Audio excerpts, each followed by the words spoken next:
want to welcome you guys back to How to Play the Game of College podcast, season 3. I love to say that because guess what? We have over 20 interviews and you can go to our YouTube channel and you can splurge. You can watch all of those great interviews. But let's get to it. We are here today, super excited to have my guest. He's like a little brother to me. So welcome to the podcast, Bronson. How you doing today, man?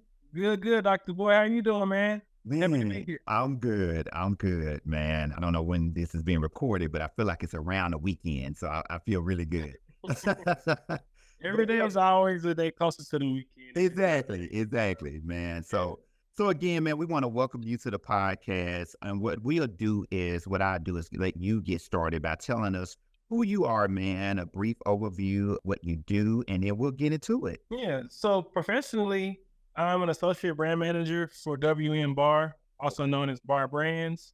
In this role, basically, I strategize for products that we own for future use and also strategizing to help them be more useful to consumers now.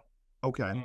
To help grow the business there. So basically a marketing role, but personally, I'm a brother, so I really take that role. And I always felt like I was raised to be a brother in a certain sense. So taking care of my siblings and having fun with them too is something that I really enjoy. And I spread that love to everybody else around me, friends, family. I really enjoy ideas, having an idea and bringing it to life and seeing the impact that idea had from when you first thought of it all the way to like, wow, this is a running thing. Yeah. And, just generally, that's how I like to think, and it guides a lot of my interests. Got you. Well, again, man, we're so glad to have you on the podcast, and we're going to get into it. Just to the audience, my goal this season, Bronson, was to really have guests on that I know and know well, and you are one of those folks, man. And a long time. Yeah, man. So again, the theme is keeping it real about college and just about life, man, because I feel like college is just the smaller version of what life, represents. And so when we think about, I like to kind of tell this quick story. I met Bronson, y'all, when I first started in higher education at the University of Memphis. I was a college recruiter, and Bronson was very sought out afters, right? Man, you had 30, what was your ACT? 32. 32 on the ACT. He went to Bray High School, it was Whitehaven High School. And you had all the recruiters like trying to get Bronson. We were whining and dining, man, trying to get Bronson to our campus. And he ended up going somewhere else. We won't talk about that. But from that process, we ended up, really staying connected over the years. And so I see you got the Vanderbilt shirt on. So we'll go ahead and call the name out. But can you tell us, kind of looking back, I know it's taking you back, down memory lane, as we like to say, how did you end up choosing your specific institution? Because you had choices, man. How did I want to go to Vanderbilt? Yeah, so it was a thing that grew. So my 9th grade year, I was really interested in football, and I was never that good, but I was having fun playing. Okay. Basically, at that 9th grade age, or whatever age it is, I was really interested in Auburn. I love their colors. It's really superficial. Okay. And basically, I broke my collarbone my sophomore year, and was out that whole season. Took a real setback to my athleticism and my skills. So I decided to focus more on school, and that's when more than the colors of Auburn started to matter to me. Okay. I started to think about what I was doing in the city. I was really involved in high school as well. Shelby Farms Youth Alliance, Bridge Builders, Rotary, which is now Reach Memphis. So a lot of things like that. So I just thought about what I like to do at that stage and what I want to do in the future. And a lot of that really looked like student involvement. As I mentioned earlier, I like to see ideas come to life. Yeah. And the campuses with a high student involvement that they really touted that took my interest, and Vanderbilt was one of those students. The story they were telling was, you come here, you run everything, and that's really how it works. Okay. And students run the campus there. So, man, Tiffany Huggins, y'all would all come and really have a good relationship with me too. Right. So, not saying she had a better relationship, because clearly I rock with you tough.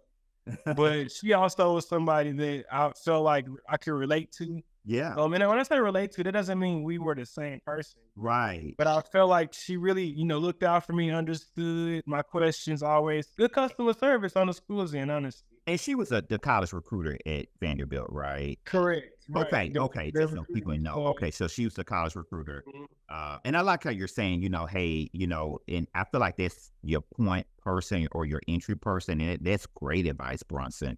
I think getting to know the college recruiter and what they're saying about the school and how Mhm. transparent they are, right? Because everything is not great about any campus. I always tell, it's like the pastor say in church, you're in this church, you look for the perfect church, you need to go somewhere else, right? So college Right. are the same thing, right? You have to just find your right fit. And if you look at the book back here, there's a whole chapter dedicated to college fit, right? And so I love how I've really never heard that angle, like how you really develop this relationship, with the college recruiter, and she sold you on the school and was there for you with your questions and all that, man. So that's good advice to know. And I think that's a gem that we can definitely drop to students. Really get a chance to know that college recruiter. That's going to be Yeah. And I think also the answer to this, Shawn, don't feel shy about asking them questions because as you would attest to, it's like going to the car dealership and feeling like you can't answer a yeah, car dealer questions. Their job is to answer student questions. So, of course, yeah. answer insightful questions, ask questions that you can get not off of Google, but encourage it. Don't feel shy about it at all. Yeah, yeah. Very important, man. You saying a lot. Just a question one, you got to advocate for your education.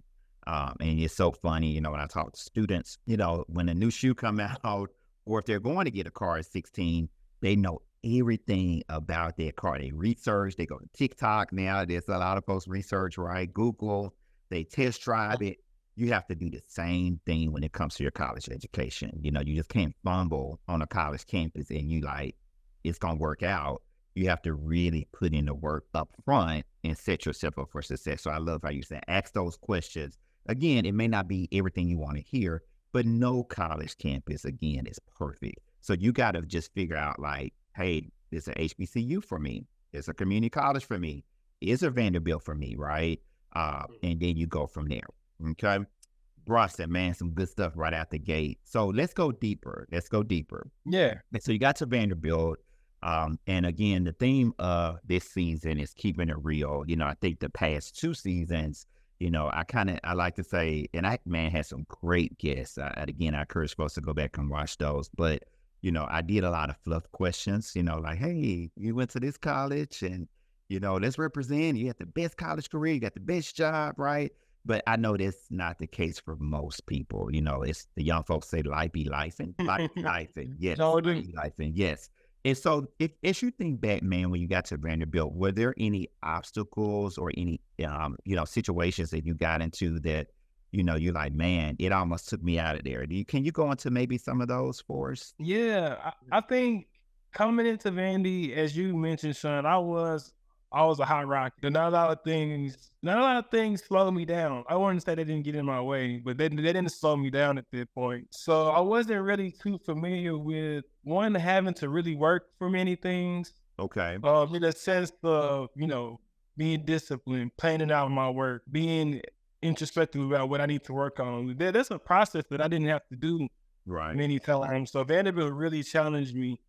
And those challenges brought out a lot of immaturities that I had, and lacks of intelligence. So when I think about like emotional intelligence, social intelligence, I grew up, my mom was a teacher, my dad's a cop, so they ain't play. Right. So, Right. they also came in that, I know they cared for me and made the best decisions they could, but I was sheltered a little bit. Okay. So, coming into an environment where being in Nashville from Memphis, I made a lot of decisions on my own to do things that I really hadn't had a chance to say yes or no to before. And it varies. That could be skipping class. Okay. That could be, a party. It's not always partying and studying. I heard that in another one. It could be, what do I do in this situation? What do I pursue? How many clubs do I get? I was just a glob of energy. Got But to my point here, that led to me really overworking myself and uncovered a lot of mental illness that I had. Depression really set in I would say it set in my freshman year, my sophomore year. I decided to go and So I realized something was just wrong, Yeah. Yeah. So basically, my point here is really just to say I came in running so fast into college, and then when I had some setbacks, the reason those setbacks really led to me not being whole or well coming in. They Okay. exposed those weaknesses when I came in. So, Mhm. and I think hopefully I've answered your question. I Yeah, don't know. man, and that was a real answer. It's again, this is never rehearsed. Mhm. So I have another guest on this season who talked about mental health and depression and some other things. And again, that is a not pubbing a book, but I'm pubbing a book. That is a chapter because it's a real thing, and I want to make sure when I did put this book out, Bronson, is that we address things that really happen on a college campus, and it's not like you say, everybody goes there and has this great time. They finish in 4 years. They get to make this, this great salary, this great job. And Yeah. that's not most people's journey, right? And so I'm glad that you're highlight, the importance of mental health, students getting on your own, you have to make decisions that sometimes you're just not used to making, but you have the parent involvement there that makes the decisions for you.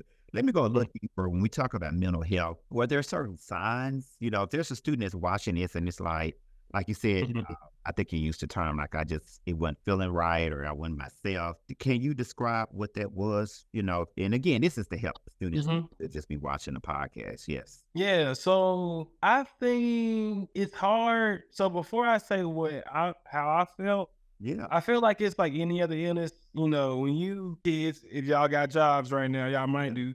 You call in for work. It's hard to tell somebody, "No, come into work." If you feel bad enough not to go into work, or if you feel like you're not liking things the same way, or just any types of behaviors, because sometimes you can have more energy. Listen, I just want to say, like, be aware of yourself. But what Okay. happened to me though, I couldn't focus. Mm. I cannot pay attention. Okay. And I remember one time in high school, I told my mom that, and she was like, "Well, you got a 32 on SAT and or whatever point on it." She wasn't saying it. She wasn't dismissing my thought, Okay. but it looked like you can focus. Okay. Yeah. So when I got to Vandy in a much more challenging environment, like I said earlier, they got exposed. And Mm. that was hard to do. I remember just having just always a super pessimistic, doomsday feeling about things often. Yeah. Yeah, those types of things. I think the Vandy was a focus, but as Yeah. it kind of continued. Yeah, yeah. And then Yeah. also I had panic attacks as well Okay. as it Okay. continued. Yeah. Just feeling like I cannot tackle this Uh, task. guys. I feel like things are just unsurmountably hard. Yeah, and those are, man. Yeah. I like how you're sharing those real. I like to say it's just symptoms, but what I get from it is kind of just know yourself, and nobody knows you Yeah. better than you. Even your mom or your girlfriend, boyfriend, and if if something's just not feeling right, Mhm. that's okay. And I think we have to really acknowledge that in that space, like. And and parents, like you said, your mom like, well, whatever you was doing, it was working because you got the 2 on the ACT. But you're like, well, no, it's a little deeper than that, right? So I Mhm. guess that leads me to the next question. How if it is a student out there that said, kind of got some of the same feelings, I just ain't been, I'm in college, I made it here, but I'm not feeling the best, anxiety, overwhelmed, and I am calling home to mom and she's saying, well, just stay in there, stay in that thing, which is Mhm. as all to know, parents know what to say. They don't really know how to support. How did you seek help, or what suggestions would you give to a student who needs help about, around mental health? Yeah. So the first thing I did, my roommate Michael McGee, he also ended up being my line brother. We Okay. freshman year line brother roommates. That's my dog. Okay. And one day I just asked him, I was like, bro, I think something similar to as I kind of mentioned. I was like, bro, I think something just off. I was Yeah. like, something Yeah. ain't right. And he was like, I think you, and he was being roommates. He saw me often. So he was, I think Okay. you might be right, but I ain't no doctor, bro. So I Okay. mean, then we had the psychological counseling center, the Got PCC. to. And that was my little dojo from that, probably from around that time onward. It started with a meditation class. So I reached Yeah. out to the PCC basically, and they assigned me to a therapist then at that point. I think she Yeah. was like a PhD therapist, like a Hmm. doctor. Okay. Basically, anyway, I started there, and she suggested I join a meditation class. It was like an 8-week, 2-hour a week class, Okay. and it was really good. Good. But that quite wasn't enough. Okay. So I continued to see her, and eventually I did get prescribed Zoloft at a certain point. Okay. So that medication plus, meditating plus eating right, a lot of things. We built this little regimen, Yeah. but it, Yeah. it still was tough. Yeah. Yeah. Overall. So people around me would help too. Okay. Folks that me being open about my situation to Yeah. a degree, people that I felt like were going to support Yeah. and I knew would be around me. I use them even today. They really look out if they see something weird or Yeah. sometimes they'll just be like, bro, he's just tired to go to work. It's Right. or like, Right. you at work, it's not always a sympathy Yeah. session. Yeah. But basically, I did. It's a mix between using the people around me, but also it's people who are trained for this. Even if it's not a medication, it's similar to like if I'm going to do my taxes, I can figure out how to do my taxes. Right. Right. But I can ask somebody to do it, and I don't even have to think about it, and I know it's going to be right. Mhm. So do you want to get there, or you want to get there as fast as possible in the most Yeah. efficient? I think there's a mix between that. Man, you said some major things. And again, I just want to take the time to really thank you for being so transparent. Purpose, as you know, you've been knowing me for years. The reason I do this work, is hard, HEART, hard work for me. And, just over the years, I witnessed so many students, right? And, I'm glad that we're in 2024 where we can address, mental health and it's an open thing and you don't have to be embarrassed about it. And, because there's so many students that are suffering in silence. So, Bronson, you saying this on the podcast, man, you're going to help I can already feel it, brother. You're going to help so many students and parents who may be dealing with this particular issue, man. And so I even, again, I'm being transparent. I know I started counseling, 2 years ago. And I remember coming to Bronson. And at first I was like, ain't really working, man. I'm going. And Bronson was like, it's what you put into it. Like, you got to go in there and you got to have, what do you want to get from this session? You got to be open. And I remember us talking and, from there, I was like, I got to go in with an agenda, I want to get from this like anything else, plan for anything else. So, man, again, just thank you for that, man. Again, you're going to help so many people, man. So, again, we talked about being transparent about just barriers, man, but you have kept the ball rolling. I know you recently got through with your master's, right? Can you talk about that a little bit? Like, how did you decide to say, hey, I want to go for another degree and not just at any school? You went from Vanderbilt to what school did you graduate? Emory. Emory, yes, one of the top schools. Can you talk about like how did I have students that are thinking about grad school or terminal degree? How did you decide to do a second degree? Yeah. So first of all, I feel like I can do well in school, but I'm not a real school person. I'll admit that. I'm a worker, get your hands dirty, internship, apprentice person. So when I finished Vandy, it was rough. I had to take a year off and came back. It's a lot more to this story than Shawn knows. We just hitting the highlights right here.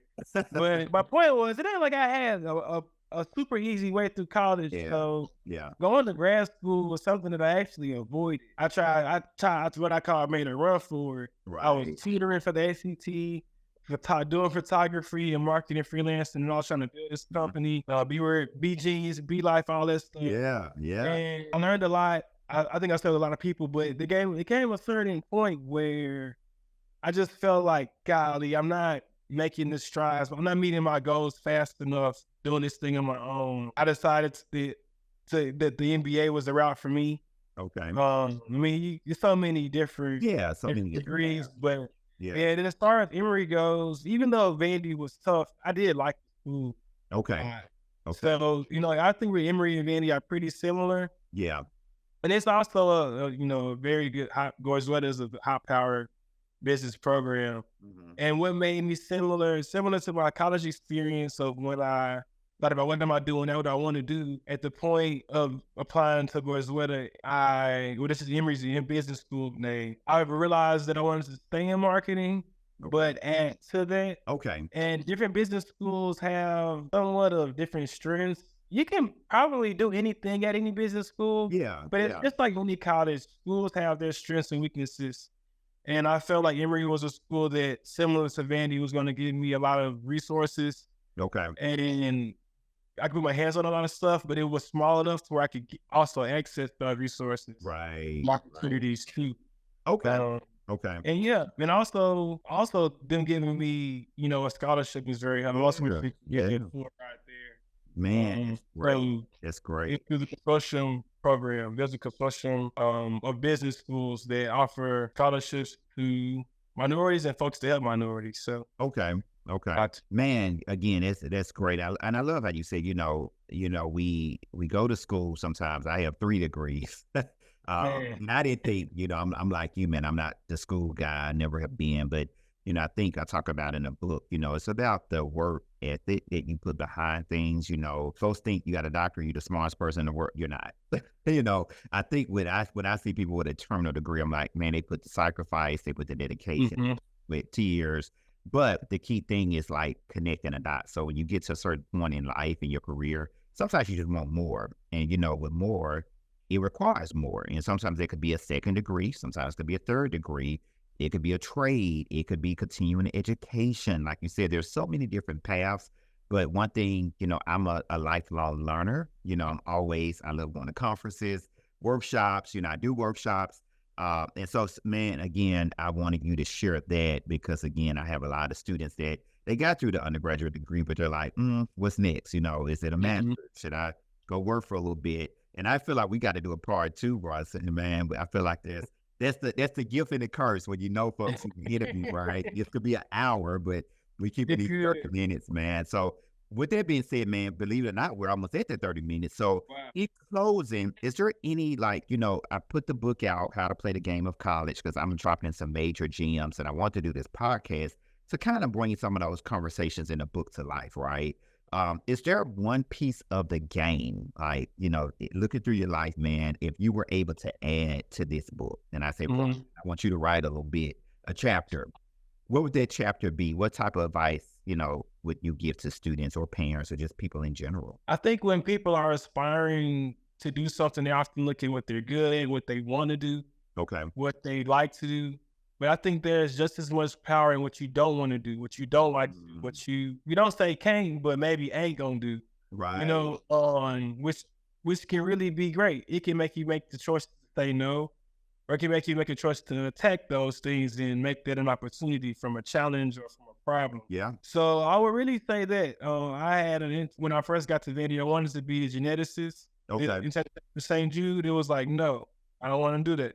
Mm-hmm. And that really led me in like situations like that, happily parting ways with certain situations and things. And so when I look about it, I think sometimes people look at college, they look at what can they do when you're in there. But when you really look at what you cannot do, it really shows you how many ways you can grow, whether that be in class or extracurricular, and building that foundation. So. Man, right. You just ministered to me right there, man. That's a lesson I feel like I learned recently, there's power in no. And, Yep. and, even now, man, in my own business, I had to figure that out. Like, I can't do everything.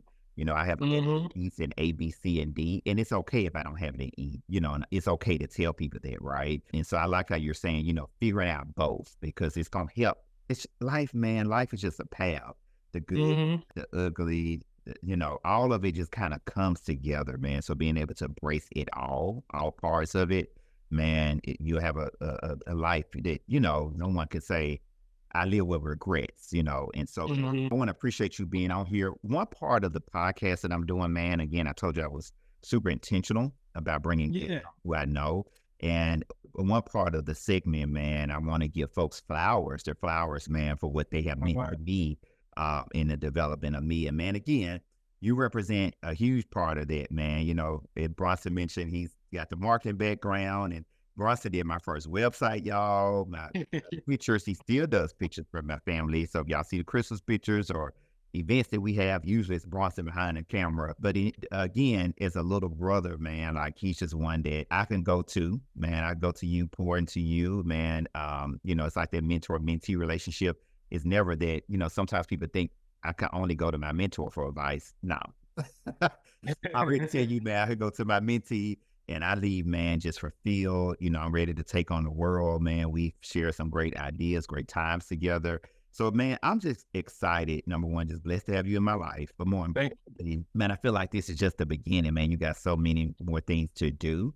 And I'm just blessed to be able to watch them, man. So Yeah. So, man, again, hats off to you, brother. Anything else you want to say? No, thank you, Shawn. I really appreciate what you're doing, man. Yeah, I appreciate what you're doing, what you've done for me, and what you dedicating your life to. I know it's not easy, but Yeah. I know a lot of folks that you will never see, will never be able to touch, are benefited Mhm. from Mhm. your content, and just you living a life that you'll be proud of. Man, man. With that being said, bro, before I go into as I say, the ugly cry, uh, I want to again invite the guests. If you have not got the book, you can go to Amazon, you can go to my website. It'll be listed on the podcast. Y'all, I feel like this interview is going to reach so many, help so many people. So make sure that you like, you comment. We're going to have Bronson's his contact information on the podcast, but more importantly, share the podcast. If you have a student that you know, a parent, this considering, the college process, but just life. I feel like this is just help anybody in life, man. So again, join us every Wednesday as I bring on great guests like I did today, and we will see you same time, same place. Y'all be blessed. Thank you.